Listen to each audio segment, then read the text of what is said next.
What's up? If you are lukewarm, I will spit you out of my mouth. Either you are soaking wet or bone dry. You're all in or you're all out. When you're sitting in the middle and you're sitting on the fence, you're stressed out. What's up? It's Keith Kalfas here on a YouTube Live. Actually, at the dump right now, dumping off these monster logs from this maple tree. Not even supposed to be working right now, but funny thing was so busy and rushing that I accidentally left a couple big tarp loads of branches behind a customer's garage, and I was like, oh shit, days had gone by, and the customer's like, there's like weeds and branches. The customer's like, what's that smell? So I'm like, dude, I will be there immediately. So now getting this done. The reason I'm not working today is because I'm preparing for the Marketing ROI live event. I have a lot of preparation to do. So, and it was just my wife and I's 6-year wedding anniversary. So this time of year we take a few days off and then get right back into the grind Monday morning. But anyways, what I was talking about when I started this video, do you ever get angry? It's a type of righteous anger where almost like visions come to you. You start to see things in a crystal clear way that you don't normally see them. I think that sometimes it's okay to get a righteous, healthy anger where you put your foot down with yourself, with your own excuses, with other people, and you start to see things clearly. And I think that the biggest blessing would be able to just see things clearly from the jump. But I think this human experience that we live in, a part of it is we're born as babies, and some of us we have a lot of growing up to do. I know I have a lot of growing up to do, a ton of learning to do. I know that I'm upset sometimes. I'm like, why is my evolution so slow? Do you ever feel that way? Like you wish you could speed up your evolution? And I think one of the ways is learning the lessons faster. What's up? So I think sometimes we aren't aware that we can be part of the problem instead of part of the solution. And there are people around us who aren't on the same team who... You ever heard the saying, get in where you fit in?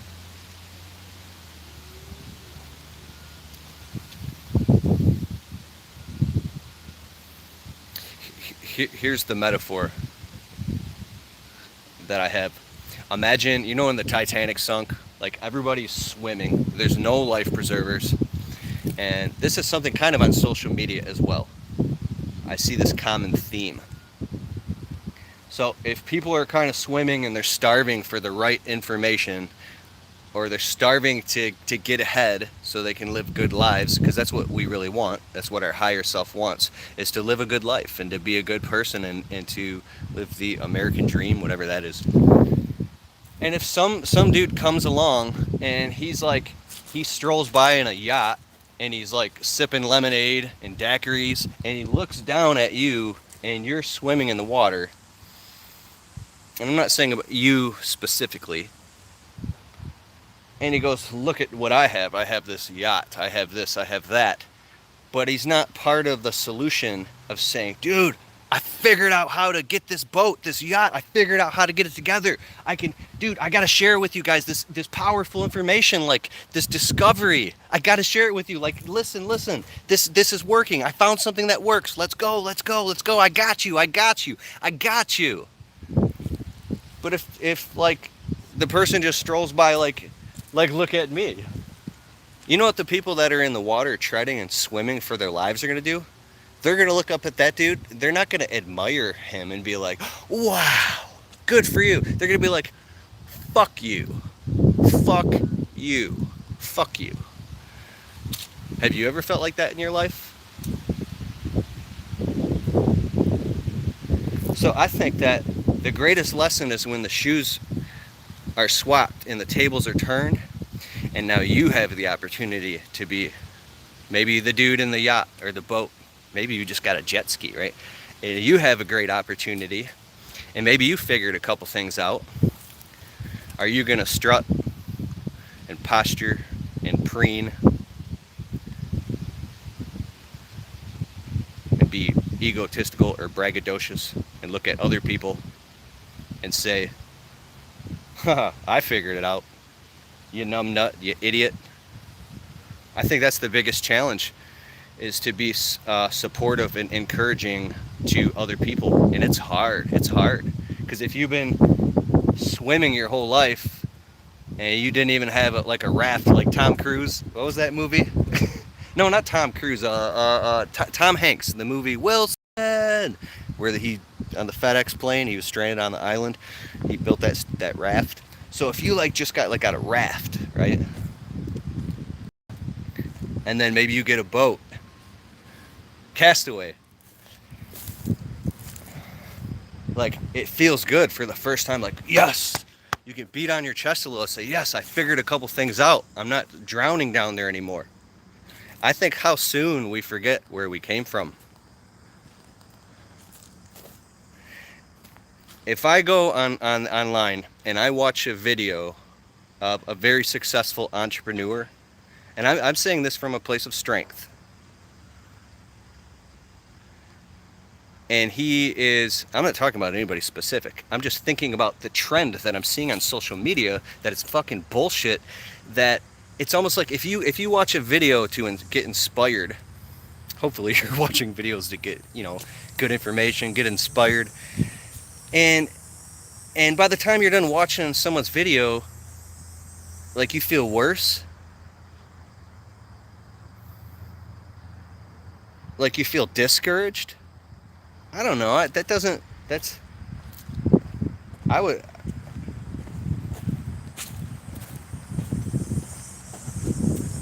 Oh, you know who I like that originally? I really, really like Grant Cardone. At first I thought he was a little bit of an asshole because he was so braggadocious. And then I watched some more of his videos and I learned that he's actually the dude really, really cares, but he's just legitimately hyper polarized. That's his thing, is wealth creation. That's his thing. And he super, super stands in his square with that, and that's his thing.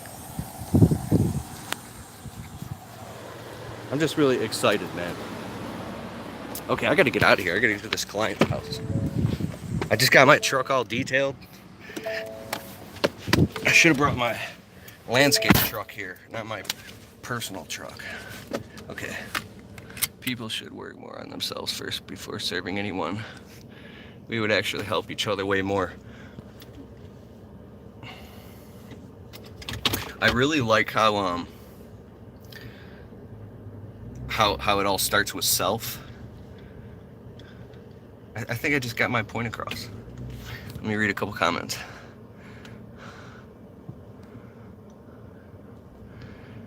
Oh, here's one more thing I want to bring up. I woke up this morning and I had these beautiful visions of gratitude flowing through me. And I was like, I'm not looking at my phone or anything. I went straight down into my basement studio and I pulled out my dream book, my goals, and I started writing and writing and writing and writing and writing. And these awesome things flew out at me. I should do a YouTube live sometime tonight or tomorrow night and show you some of the things that I wrote down. Oh, thank you, Angela Carlton. I see you say thank you. Thank you. These things started flowing out of me, and they were like visions and emotions of pure grace and pure gratitude, of truly being in a position of being a student and a learner and thankful for even the struggles that you go through in your life. I want to share with you something. A few weeks ago, I went to the Service Monster event in Bellingham, Washington. Joe Kowalski, Service Monster. It's in my previous video if you've seen it. I was speaking. And during the lunch breaks, I was walking around outside as though I was disconnected from everybody.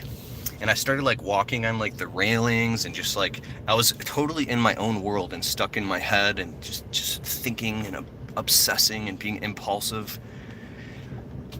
And my very good friend Quentin Howell, he's the videographer guy, the cool black guy with the cool hair. He's got the cameras in my videos. You'll see more of him if you don't know who he is. He's from Digital Dream Studios. Well, he's really close to God. He's a very wise man. And he's married with and he's just a super wise, humble dude, and he's a real friend. And when we were outside, he said, Keith, I wanna talk to you real quick. And he almost had me in tears. I had tears in my eyes. He goes, I want to talk to you real quick. He goes, you are stuck in your own head, and you're being selfish, and you're kind of being a know-it-all. And I mean that in the nicest way. But I think that, anyways, I don't want to say what he told me now. But I started to tear up in front of him. My whole body filled up with goosebumps. And then it like completely realigned the state of consciousness, and I instantly shifted from this place of like pure humbleness and gratitude to where I went back into the event, and I started like shaking people's hands and looking in their eyes and wanting to learn about their story, and put on my thinking cap, like my learning cap. And I realized that sometimes when we think we know it all, it's really because we're just insecure and we're afraid to open up and let new information in. Because we go under hypnosis and we think that we know it all. And that's the reason why we're stuck in anything, in our relationships, in our businesses, with ourselves, with our emotions. Because we think that we know it all, and we feel vulnerable and afraid to let new information in, because it'll break down a structure, a falsity.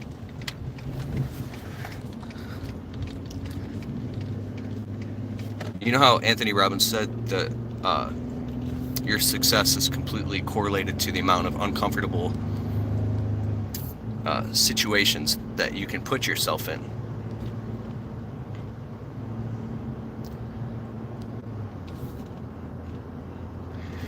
Like, can you get really calm and let somebody speak their mind to you and tear your head off? Can you and really listen and feel how they feel without getting defensive or emotional? Can you step up to somebody or call somebody and let them know how you feel and open up an engaging conversation that is a hard conversation to have, a difficult conversation? Oh, why am I on the right? I'm in a European truck. This guy is a special import from Europe, dog.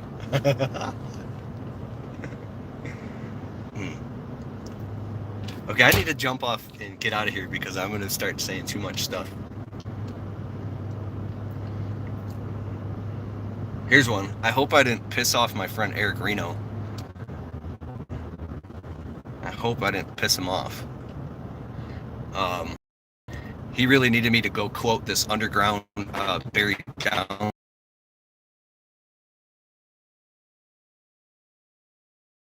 group. We do buried downspouts all the times on residential houses. We do those all day. I don't know, a couple $100 a piece. I pop them in quick, in and out. We do them like $1,000 a house. But I've never done like a commercial property, so I would have to look at it. But I'm pretty confident I could do it. But I got to look at it first before I give you a final answer. So I was extremely busy and finally made it out a little bit late. I showed up to give him a quote, and I looked at this place. Dude, there's like gas lines, pipelines, AC units, stuff that I'm just not qualified and not willing to start digging in the ground to get myself, possibly an insurance claim or even a lawsuit. So I kind of got a little panicky, and I called him up. I was like, bro, I'm nervous right now. This job's over my head. He's like, oh, come on, man, you can do it. And Eric will talk you into anything. Eric is a master persuasive salesman. If you ever meet him, he'll ask you something and he'll just pause. And the pause is just like, he just won't say anything. So you really, really got to put your foot down with Eric, or he'll get his way. He's very good at getting his way. So I got on the phone, I called up my buddy Danny Fopp. He owns Liquid Sun Sprinkler Company. He's got all the machines, all the equipment. And Danny went out and he quoted it. And Danny's quote, I'm really embarrassed to admit this, was 2.5 times my quote. Because Danny has been through it so many times on the commercial side, and he knows exactly what to look for, right? And I think that Eric maybe wasn't expecting maybe the quote to be so high or something, so I hope I didn't put Eric in a funny position. Oh shit, I love him, man. I think that's what friends are for. That's okay. When we were young, Eric did a couple things that really pissed me off. But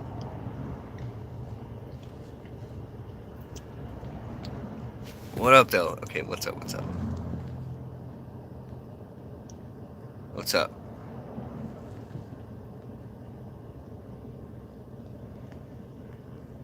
Boom. All right, I'm out of here, guys. Thanks for hanging out and spending time. Later.